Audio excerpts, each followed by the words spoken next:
What's going to be with the Houthis? They're a proxy of Iran. They just attacked Ben Gurion Airport.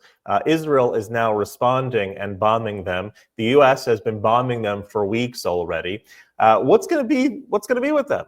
So let's take a look at this news report where they're interviewing Jonathan Concricus, the former IDF spokesperson, and he gives his whole assessment of what's going on with the Houthis. So let's watch it together and then we'll talk about it. But first, hit the subscribe button over there in the corner. We'd love to stay in touch. Check this out. For more on all of this, let's go to the former IDF spokesperson and senior fellow at the Foundation for Defense of Democracies, Jonathan Concricus. Jonathan, always great to have you on the show. This ballistic missile nearly hit the airport outside Tel Aviv. How did it get through the Iron Dome? Yeah, thank you, Elizabeth, for having me on. Always a pleasure. What the findings of the investigation by the Israeli Air Force indicate is that it was an interceptor failure. Actually, two different types of interceptors failed to intercept it, both the American THAAD and the Israeli long-range missile, which is unusual. And I think it is very dangerous for Israel to have its only international airport bombarded. We can already see that sadly, most international airlines have suspended flights, some of them until the end of this week and some of them indefinitely. That is significant economic damage to the state of Israel, and it really complicates things. And that brings me to, the Israeli response. When we look at what Israel did, and we understand what has been struck in Yemen, it's relatively soft. It is a very limited response. I would say that it's more blowing off steam than really making a meaningful impact on the Houthi military capabilities. And to be honest, I am not sure that anything that Israel is prepared to do when it comes to the Houthis will have a meaningful effect. What is this, Jonathan? The U.S. has been bombing the Houthis for weeks now. The Israelis just bombed the Houthis. Obviously, you said it was not the most aggressive Relatively of efforts. Limited, yeah. The point is why is it so difficult to stop this terrorist group, to get this terrorist group? Well, this group is entrenched in the rural areas and the mountainside of various parts of Yemen. They have almost infinite lines of supply from the Islamic regime of Iran, and they are not burdened too much by the humanitarian situation in Yemen, and they couldn't care about the consequences for the civilian population. So they are a difficult enemy to defeat. They're also motivated by an extreme interpretation of Islam, and if you look at their flag is death to America, death to the Jews, death to Israel, and victory to Islam. That's what they're about. So it's an enemy that is difficult to deal with. And frankly, if Israel wants to defeat them, probably will have to put boots on the ground. And I don't think that Israel is about to launch a 1,200-mile ground invasion against the Houthis. Yeah. That is why I think what we're talking about is really bringing it closer to home, and that is bringing it closer to the Islamic Republic of Iran. They're the ones that are equipping the Houthis with missiles. They're the ones who are providing the political directives. That is where the Israeli counterattack should go. Otherwise, we will see reoccurring events of this in the future.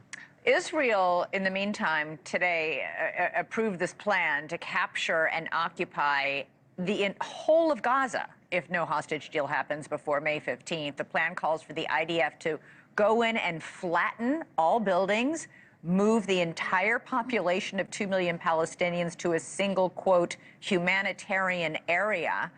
You must know the international opposition to that will be immense. Yeah, and that's not accurate as far as I know. I haven't heard any directives given to the IDF to flatten the entire Gaza Strip, and I don't think that's it's been reported in several places that is what it's called Gideon's Chariots, this plan, and that is what is written in this plan. No, it isn't.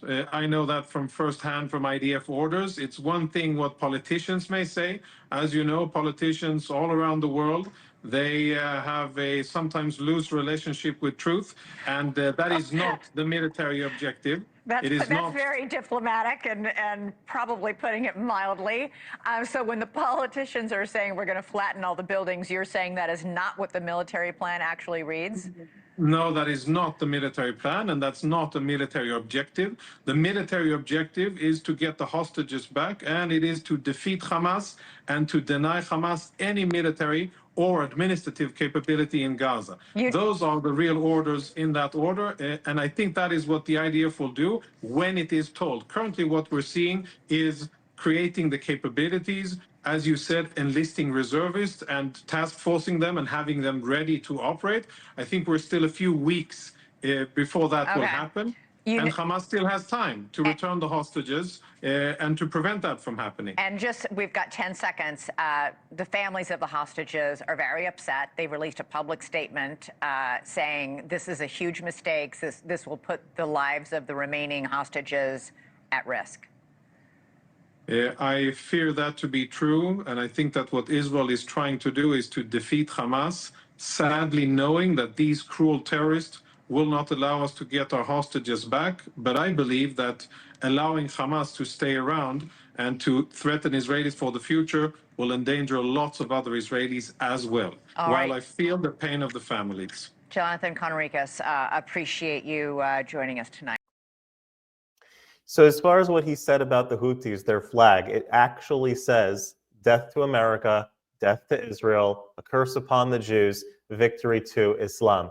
That's, I mean, they're not hiding the ball over here, guys. This is exactly what, this is what the agenda is. And if you think for a second that it's just a Jewish problem or just an Israeli problem, well, it's the very first thing that it says at the top of the flag, death to America. It's on the flag. It's on the flag. You can't get more clear than that. Your stated objective is right there on your banner that you're carrying.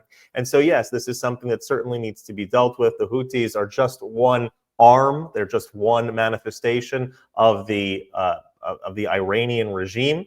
And they need all these terror cells and proxies need to be dealt with really at the head of the snake, which is Iran, which is something that is being dealt with at the moment, and we'll see how that all unfolds. But it's good that the Houthis are getting what's coming to them, and hopefully, ultimately, the root of the problem will be dealt with in short order. If you like this content overall, hit that subscribe button over there in the corner. We'd love to stay in touch. Take care.